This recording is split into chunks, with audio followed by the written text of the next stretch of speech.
Hey everybody, what's going on? Bahroo and Gothalion here again to talk to you about some interesting news that was included inside of the Handsome Jack or Doppelganger DLC that may be hinting at a new DLC coming, I think, relatively soon. Goth, what do we got here? Well, it looked like on the Xbox achievements, it was a Holo-Dome. There was a couple achievements that said, okay, there's one for completing all 5 rounds of the Holo-Dome, and then there's one for completing the badass round of the Holo-Dome, which is, it sort of points at 2 things. 1, Underdome. 2, the structure of the magic circle of slaughter inside the Tiny Tina DLC with the way it had the rounds and the badass round. How do you feel about that? I mean, I liked the magical slaughter round as long as it doesn't turn into the magical slaughter round. If, you know, I know that doesn't make much sense, but I don't want my entire, I don't want the dungeon to be trap door. The walls bleed acid or shit like that. There's fire! Wizard! Wizard! It's like, I mean, it was fun the first time. Not much after that, though. Yeah. I was kind of done with dying to a trap door popping up below me, but I think they kind of learned it was like, hey, no one likes this shit. From the sounds of it, because there's only, I think there's, 4 achievements in total, it sounds like it might be a mini DLC of some sort. Yeah, it does sound like it's going to be a mini DLC. I mean, it's looking at somewhere around, almost 200 gamer score. Yeah. Which, for those who aren't aware, 250 gamer score is all people are allowed to add to a DLC, really. Outside of special exceptions, they are capped at that much. So they've got a lot more to work with, but it does sound like it's going to be a future DLC and not the, quote, big DLC that is the 4 major campaigns. It sounds like it does sound like it's smaller and that it might be coming sooner than expected. How soon do you think we could expect this? If the achievements are already on the damn site, how soon do you think we're getting this?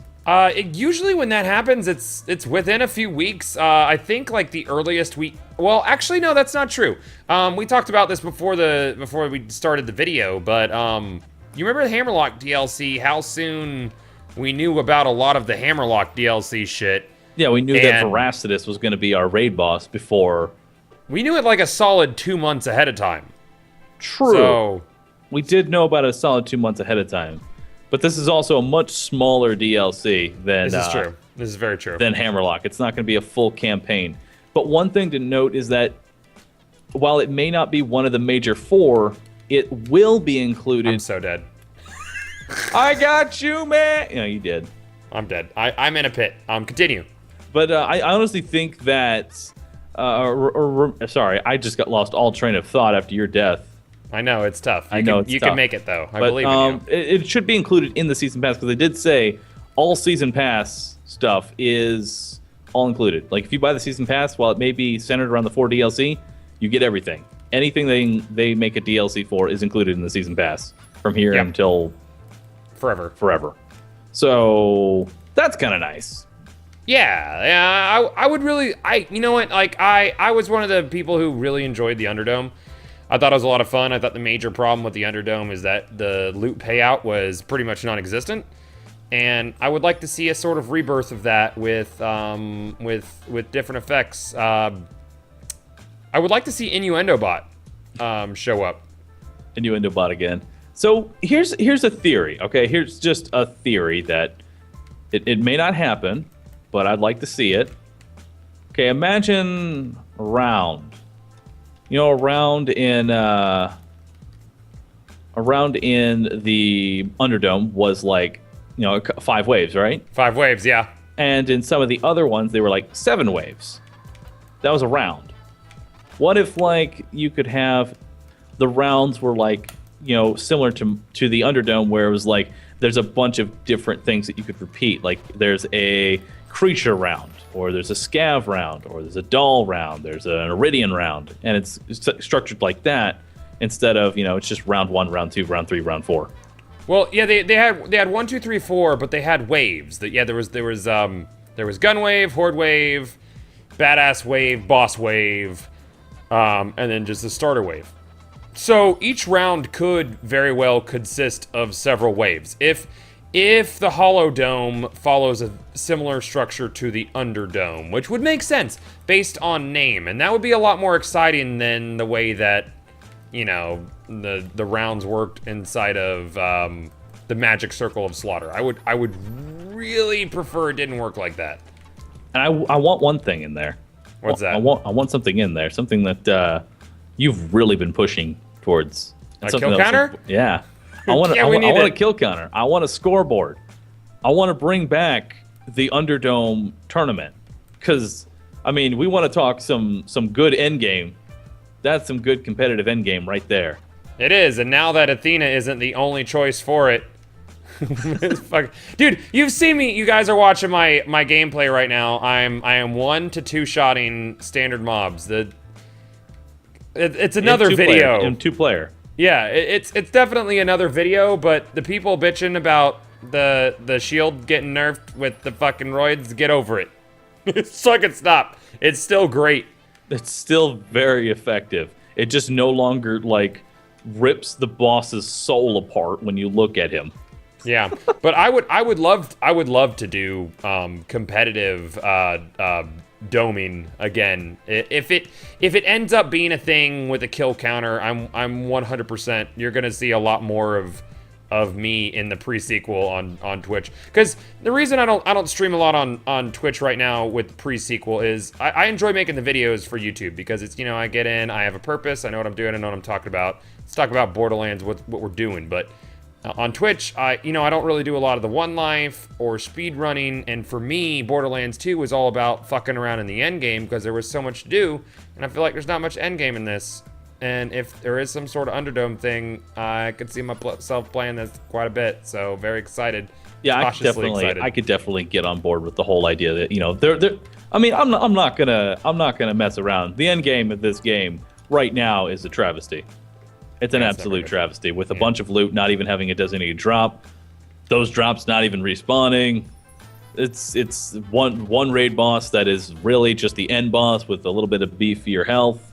Mm-hmm. I'm not gonna beat around the bush when I say the end game of this is it's in need of some dire help, and this DLC really does look like it could be the thing that really sets it apart. I would like to see all of the different rounds like being something that can be completed multiple times over. Like maybe you want to go rate, you know, you could even race the rounds themselves. Like how fast can you clear the rounds as exactly Athena. Horde modes are fun. This is ironic because a video that I just recorded for Destiny that came out this morning, as I'm telling you this, I recorded it literally 10 minutes before you hit me up about this, is Destiny needs a Horde mode.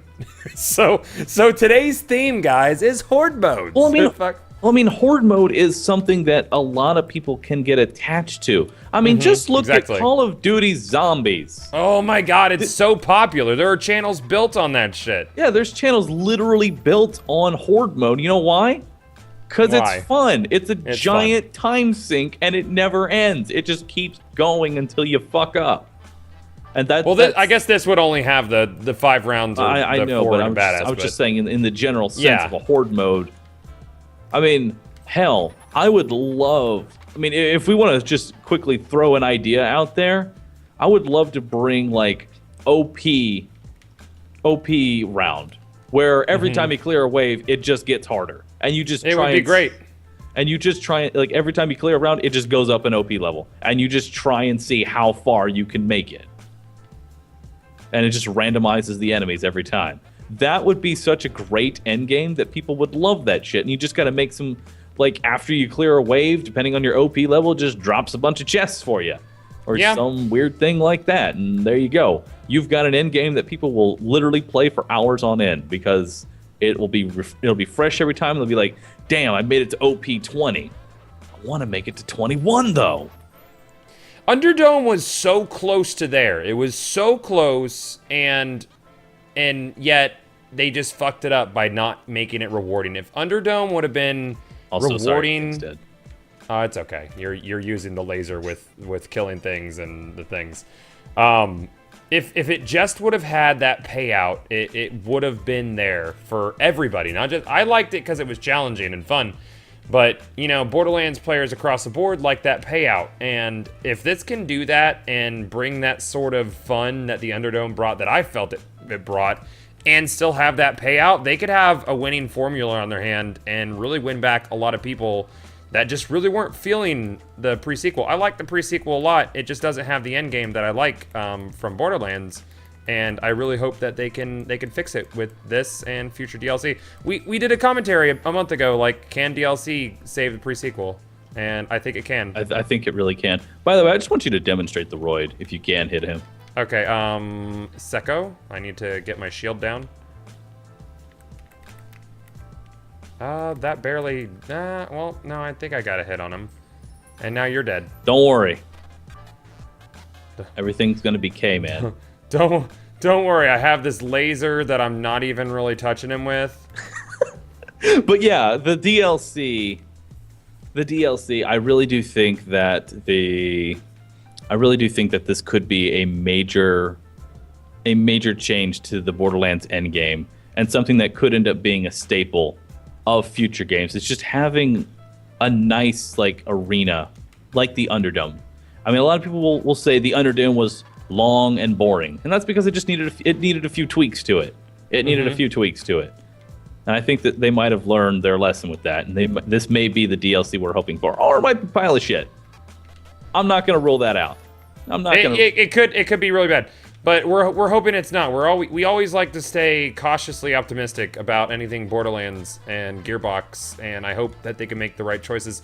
I feel like they were maybe just a little gun shy about bringing back a Horde mode because Underdome wasn't received well, and maybe they didn't realize why it wasn't received well. But I think this is a good opportunity, and we want to hear how you guys feel about this opportunity for a Horde mode. Is this something you could get into, guys who didn't like the pre-sequel as much? Is this something that could bring you back to play, you know? I was blown away by Tiny Tina.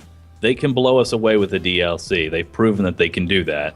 They have the tools available. They just need to actually do it, and we'll see where they go. So let us know in the comment section below everything that we've been discussing. We would love to hear your feedback. What would you do if you end up skipping to the end of the video? Here's the question. If there's one thing you could add to this arena DLC that may potentially be happening, what do you want to see and why? Yep. Yeah, so that'll pretty much wrap it up for this video, everybody. Don't forget to rate, comment, and subscribe, and we'll see you all later in the Borderlands. Bye. See ya.